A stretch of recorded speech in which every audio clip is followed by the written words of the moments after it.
Huo Yuhao melepaskan tangan Bei Bei setelah beberapa saat. Dia menatap teman-temannya yang lain dan tersenyum ketika dia berkata, "Apa yang terjadi? Semuanya? Meskipun kita berada dalam kesulitan sekarang, apakah kita lebih buruk dibandingkan dengan kompetisi besar terakhir?" Kakak tertua cukup terluka, tetapi untungnya, energi asalnya masih utuh. Apa yang terjadi selama kompetisi besar terakhir? Apa kultivasi kita 5 tahun lalu? Aku hanya memiliki 2 cincin, sedangkan kakak tertua, kakak senior kedua, dan kakak senior ketiga memiliki 4 cincin jiwa, meskipun mereka adalah yang terkuat di antara kami. Kita masih berhasil, bukan? Apakah kita berada dalam situasi yang lebih baik sekarang, atau apakah kita berada dalam situasi yang lebih baik saat itu?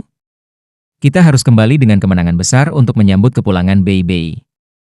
Menurut proses kompetisi, kita hanya perlu memenangkan 5 putaran berturut-turut sampai cedera Bei Bei pulih. Kami hanya perlu memenangkan 2 lagi sebelum dia dapat kembali ke kondisi terbaik. Semua orang tampak sedikit lebih baik setelah mereka mendengarkan kata-kata Huo Yuhao. Bei Bei sedang berbaring di tempat tidur sambil menghela nafas dan berkata, "Maaf, semuanya. Ini salah aku karena terlalu ceroboh. Aku tidak layak menjadi kakak tertua kamu." Mulai sekarang, Huo Yuhao akan mengambil alih komando, dan dialah yang akan mengatur strategi dan taktik pertempuran kita. Perusahaan menganggukkan kepala, dan tidak ada yang keberatan dengan pengaturan ini sama sekali. Huo Yuhao sangat dihormati dalam sekte Tang, karena semua orang telah melihat apa yang telah dia berikan untuk sekte tersebut. Bei Bei merendahkan suaranya dan berkata, "Yang aku khawatirkan adalah Gereja Roh Kudus. Mereka adalah organisasi para penguasa jiwa jahat, namun mereka dapat datang ke tempat ini seolah-olah itu adalah hak mereka untuk melakukannya, dan mereka bahkan dapat berpartisipasi dalam kompetisi besar. Apa artinya ini?" Pandangan sedih mengatasi wajahnya setelah pernyataan ini, dan napasnya menjadi sedikit pendek dan cepat. Wang Dong'er buru-buru maju dan melepaskan kekuatan jiwa tipe cahayanya untuk menstabilkan kondisinya. Blue Lightning Tiran Dragon milik Bei Bei dapat berkembang menjadi naga suci radian, dan itu berarti dia relatif lebih kompatibel dengan kekuatan jiwa tipe cahaya. Kondisi Bei Bei sedikit stabil dengan bantuan Wang Dong'er. Dia mengangguk ke arahnya sebagai tanda terima kasih sebelum dia melanjutkan. Ini berarti spekulasi Yuhao benar, Kekaisaran Bulan Matahari bersekongkol dengan organisasi para penguasa jiwa jahat itu. Aliansi mereka terlalu menakutkan. Tidak ada yang bodoh di sini, dan semua orang tumbuh khusyuk ketika mereka mendengarkan Bei Bei berbicara. Gereja Roh Kudus telah penuh dengan rahasia dan misteri sejak mereka muncul sampai sekarang, dan tidak ada yang tahu seberapa dalam atau latar belakang yang mereka miliki. Kekuatan yang mereka pasang di depan umum sudah cukup untuk membuktikan betapa menakutkan sekte ini. Mungkin saja mereka bahkan lebih kuat dari sekte tubuh. Kaisar Naga Douluo, Long Xiayao, adalah Douluo utama, dan juga memiliki jiwa bela diri naga suci kegelapan. Orang ini pernah memiliki reputasi yang sama dengan tetua MU, dan ini berarti banyak hal sekte Roh Kudus menjadi jauh lebih menakutkan dengan Long Xiayao menahan benteng. Lebih jauh, Scorpion Tiger Douluo, Zhang Peng, juga pernah muncul sebelumnya. Dia adalah penguasa jiwa setengah jahat, dan dia juga peringkat 96 Transcendent Douluo. Dia bisa menahan diri melawan Yan Xiaoze. Ini semua yang telah dipajang untuk dilihat publik. Lalu, berapa banyak lagi yang mereka sembunyikan dari penglihatan dan pengetahuan? Kekuatan Sun Moon Empire yang paling menonjol adalah perkembangan pesat mereka dalam alat-alat jiwa, dan ini memberi mereka keunggulan teknologi astronomi terhadap negara-negara lain.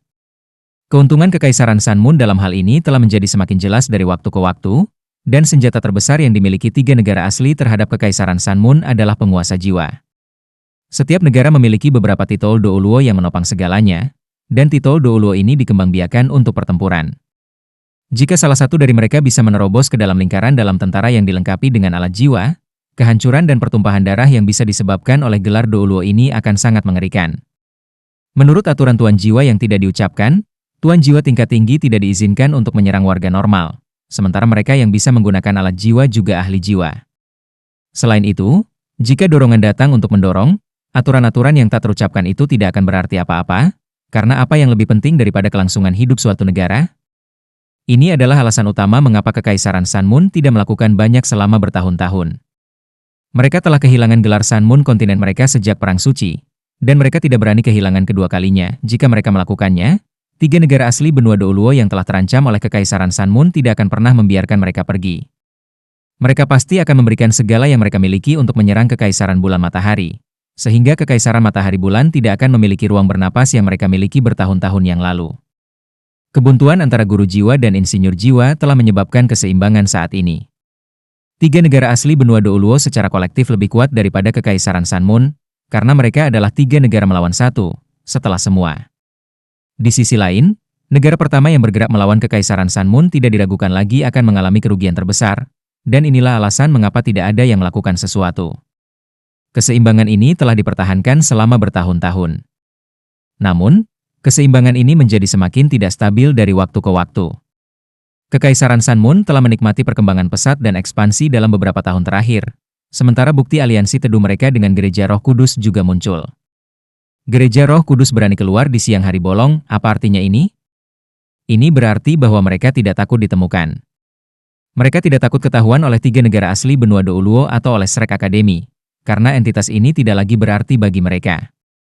Ini mungkin juga berarti bahwa Kekaisaran Matahari Bulan akan bergerak, dan mereka tidak bisa mengendalikan diri lagi. Gereja Roh Kudus seluruhnya terdiri dari para penguasa jiwa jahat yang tangguh, dan para penguasa jiwa jahat ini telah membentuk hubungan simbiosis dengan Kekaisaran Bulan Matahari, yang mahir dengan alat-alat jiwa. Jika perang pecah, bagaimana mungkin tiga negara asli benua Douluo mempertahankan diri?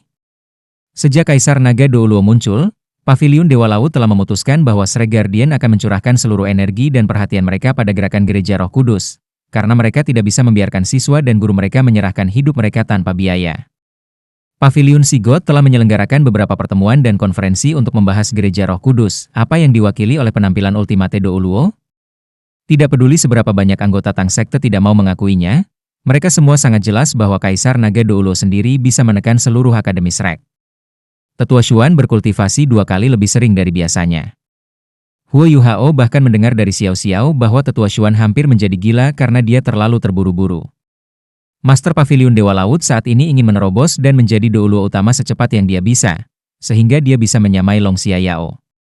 Namun, bisakah dia benar-benar menantang Dewa Naga Douluo?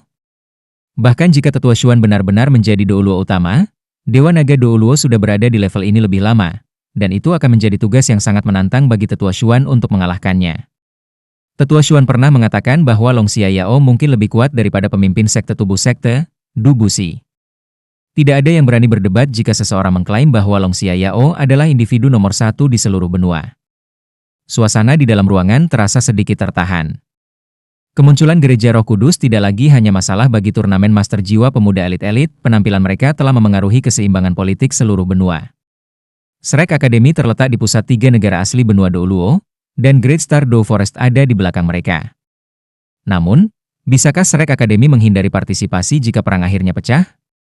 Tampaknya tidak terlalu mungkin. Susanshi merendahkan suaranya dan berkata, kalau saja kita dilahirkan 20 tahun sebelumnya. Semua orang setuju dengan pernyataannya.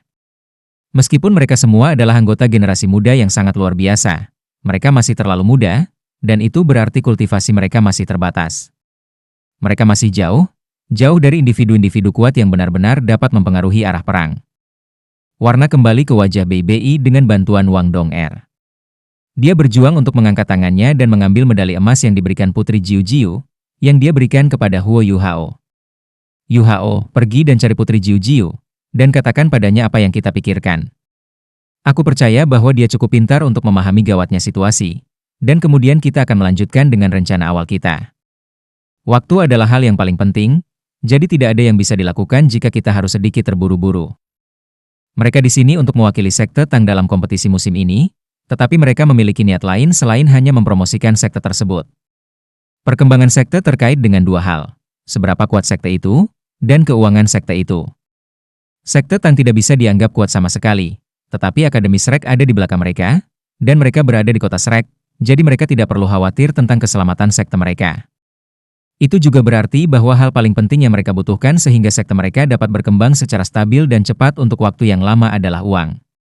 Penelitian alat jiwa Xuan Ziwen dan pembelian segala macam logam eksotis membutuhkan uang, dan itu berarti Tang Sekte akan membutuhkan lebih banyak teman dan sekutu dalam keadaan seperti itu. Kota Shrek kuat, tetapi mereka sangat jauh di dalam benua, dan itu berarti tidak mungkin mereka berpartisipasi dalam perang. Shrek Academy membantu Tang Sek mengembangkan sebanyak yang mereka bisa, tetapi pada akhirnya mereka tidak bisa membeli terlalu banyak alat jiwa. Namun, Sementara Akademi Shrek mungkin tidak membutuhkan banyak, orang lain membutuhkannya. Perusahaan ada di sini untuk berpartisipasi dalam kompetisi ini untuk menemukan orang untuk diajak bekerja sama, selain mempromosikan nama sekte mereka, sehingga mereka dapat menjual produk mereka. Kekaisaran Luo Bintang dan Kekaisaran Jiwa Surgawi adalah target optimal Tang Sekte.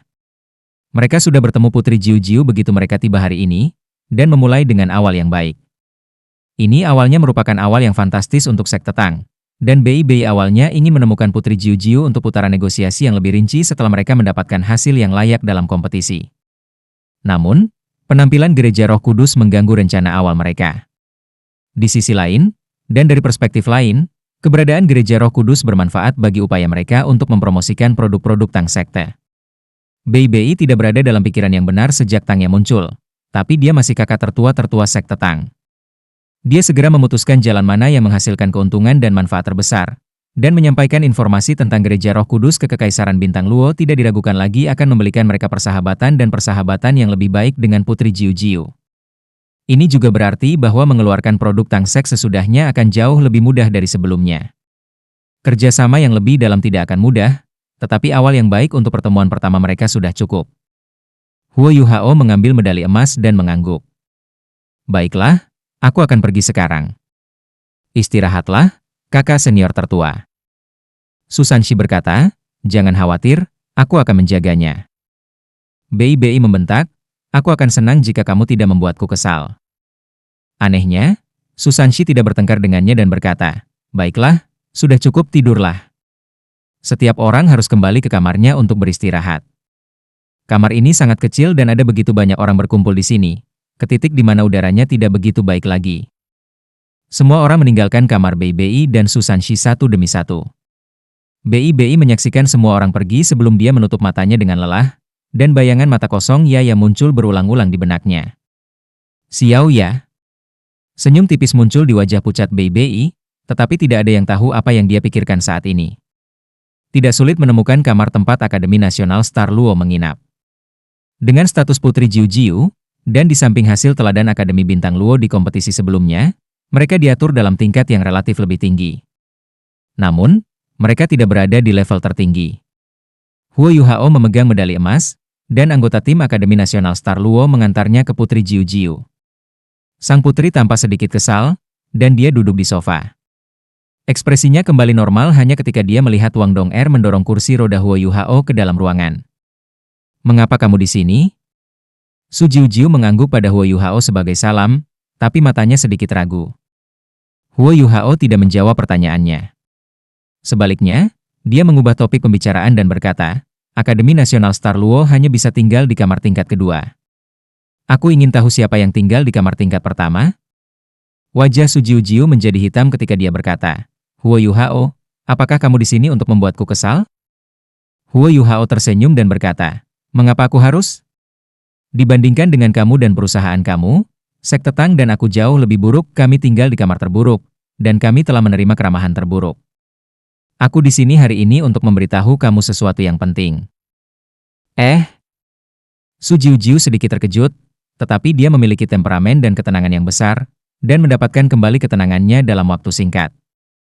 Yang benar adalah bahwa dia hanya kesal karena ditugaskan ke kamar tingkat kedua. Dia adalah putri dari negara terbesar kedua di benua itu, dan itu tidak akan benar jika dia tidak merasa marah tentang hal itu. Satu-satunya perbedaan adalah dia tidak mengungkapkan perasaannya secara lahiriah. Huo Yuhao berkata, meskipun aku tidak yakin sekte mana yang berada di kamar tingkat atas, aku telah melihat salah satunya. Sekte ini terhubung erat dengan Kekaisaran Bintang Luo. Meskipun aku di Akademi Shrek, bagaimanapun juga aku dari Star Luo Empire. Inilah alasan mengapa aku di sini untuk memberitahu kamu informasi ini. Su Jiu berkata, dan kamu telah menemukan apa sekte ini? Apakah mereka sekte tubuh? Huo Yuhao menggelengkan kepalanya dan berkata, tentu saja tidak, aku belum melihat orang dari sekte tubuh. Aku tidak yakin apakah kamu pernah mendengar tentang Gereja Roh Kudus. Gereja Roh Kudus? Huo Yuhao bereaksi terkejut, karena semua yang bisa dilihatnya di mata Su Jiu adalah kekosongan dan ketidaktahuan.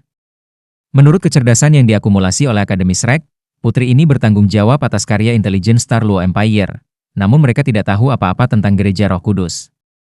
Ini berarti bahwa Gereja Roh Kudus tersembunyi dalam-dalam, dan kemungkinan bahwa mereka hanya bergerak di dalam kekaisaran Sanmun. Huo Yuhao memiringkan kepalanya dan berkata, "Aku tidak berharap kamu tidak tahu apa-apa tentang gereja Roh Kudus. Itu berarti aku belum datang ke sini tanpa apa-apa." Dia berhenti, dan nadanya menjadi sedikit khusyuk. Gereja Roh Kudus memiliki kerajaan bulan matahari di belakang mereka, dan mereka adalah sekte yang kuat yang terdiri dari para penguasa jiwa jahat. Mereka memiliki Douluo transenden, dan juga Douluo utama. Pernyataan Huo Yuhao tidak lama, tetapi setiap kata berderak di telinga Su Jiu seperti kembang api.